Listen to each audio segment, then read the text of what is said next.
नमस्कार दोस्तों, स्वागत है आप सभी का एक बार फिर से एसएससी अड्डा 24/7 पर। सुबह के 6 बज चुके हैं और नवदीप सर आपके साथ हैं आज के इस मुद्दे पर डिस्कशन के लिए, जिसका बहुत ही दूर दूर तक रोगियों से और हमारे भारतीय जनमानस से गहरा नाता है।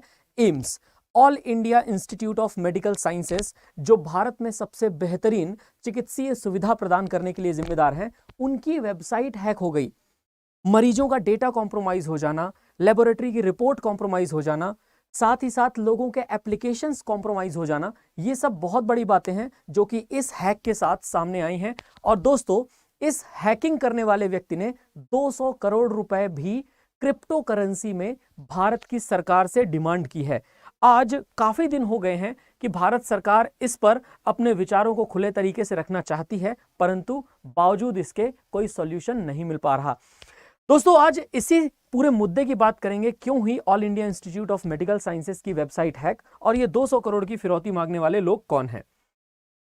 द न्यू इंडियन एक्सप्रेस का एक आर्टिकल है जो कि देख पा रहे हो। Hackers who are believed to be from a foreign rogue nation have demanded an extortion of 200 crore in crypto currency against the data held at ransom. यानी कि ये अपनी फिरौती की मांग में ही 200 करोड़ रुपए क्रिप्टो करेंसी के माध्यम से मांग रहे हैं।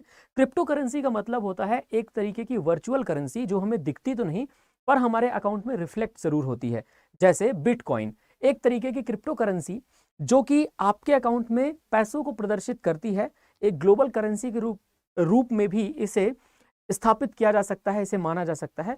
पर कुल मिलाकर के जो बात है वो ये कि द न्यू इंडियन एक्सप्रेस के आर्टिकल से, न्यूज 18 से, AIIMS server hacking, probe points to Chinese involvement, 4 more servers were hacks, और इसके साथ साथ दोस्तों एक न्यूज और जो यहां पर आ रही है टाइम्स ऑफ इंडिया की तरफ से कि एम्स का रैंसमवेयर अटैक जो हुआ है वो चाइनीज हैकर्स की ओर इशारा कर रहा है कि आखिर कहीं ना कहीं चाइना की हैकिंग की जो टीम है, उस चाइना की हैकिंग की टीम ने इस घटना को अंजाम दिया है।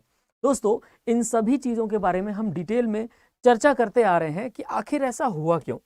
मैं आपको एक बात बताता हूं कि जो मरीज हैं, जो लोग यहाँ पर काम कर रहे हैं, उन सभी का डेटा एम्स की वेबसाइट में होता है।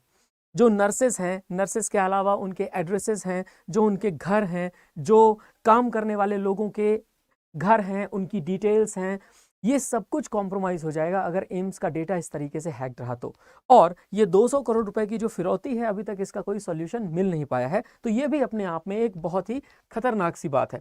दोस्तों, हैकिंग की अगर स्टैटिस्टिक्स आप यूनाइटेड स्टेट्स ऑफ अमेरिका में देखें तो एक अंदाजा आपको लगेगा कि जिस तरह से यूएस के अंदर बहुत ज्यादा टेक्नोलॉजी बेस्ड चीजें हैं, वैसे ही टेक्नोलॉजी के ऊपर हैकिंग भी एक बहुत बड़ा मंडराता हुआ खतरा है।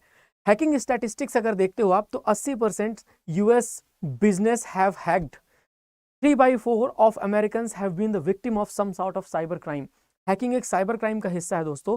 अब आप देख रहे हो कि मतलब 75% जो यूएस के सिटीजन्स हैं वो लोग कहीं ना कहीं हैकिंग का शिकार जरूर हुए हैं। 93% ऑफ केसेस जहां पे डेटा स्टोल किया जाता है, एक्सेस गेन कर लेते हैं, और 63% ऑफ डेटा ब्रीच होता है। दोस्तों, अगर हम बात करते हैं फिशिंग अटैक्स की तो 2017 की रिपोर्ट में 85% ऑफ रिस्पोंडेंट्स फिशिंग अटैक के शिकार होते हैं और 30% फिशिंग ईमेल्स ओपन किए जाते हैं। अब कभी किसी को ईमेल के माध्यम से, कभी पेन ड्राइव उसके सिस्टम में लगा करके इन वायरसेस को इंस्टॉल कर दिया जाता है।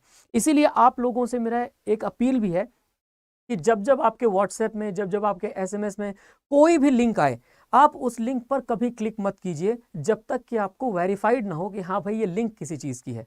मेरी ये अपील है आप सभी लोगों से, जो लोग भी मुझे देख रहे हैं, कि आपके मोबाइल में आए हुए किसी भी फ़ोन कॉल का, आपके मोबाइल में किसी एसएमएस का, आपके मोबाइल में आए हुए किसी भी लिंक का कोई भी डिटेल कभी किसी के पास नहीं जाना चाहिए। यानी कि आप क्लिक ही मत कीजिए, चाहे वो व्हाट्सएप के माध्यम से आए, चाहे किसी सोशल मीडिया साइट के माध्यम से आए, चाहे एसएमएस के माध्यम से आए, या अन्य किसी माध्यम से ईमेल वगैरह से कोई आपको भेजता है।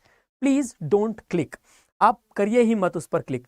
और जितना कम क्लिक करेंगे दोस्तों, उतना ही कम हैकिंग का चांसेस है, क्योंकि स्वाभाविक सी बात है जहां पर ज्यादा टेक्नोलॉजी है, जैसे यूएसए, इंडिया से ज्यादा टेक्नोलॉजी वाले देशों में आप देख रहे हैं कि लगभग 75% लोग हैकिंग का शिकार हुए हैं। हैकिंग की ग्रोथ देखें तो ऐसा कहते हैं कि साइबर क्राइम लगभग 6 ट्रिलियन कॉस्ट करता है।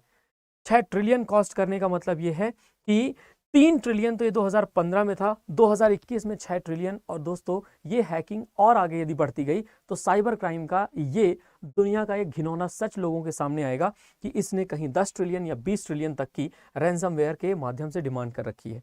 अगर आप लोग जानते ना हो तो इस व्यक्ति के बारे में आपको बताना चाहूंगा।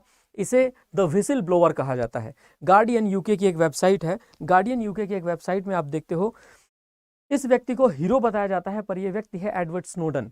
एडवर्ड स्नोडन जो कि दुनिया का आज तक का सबसे बड़ा हैकर है।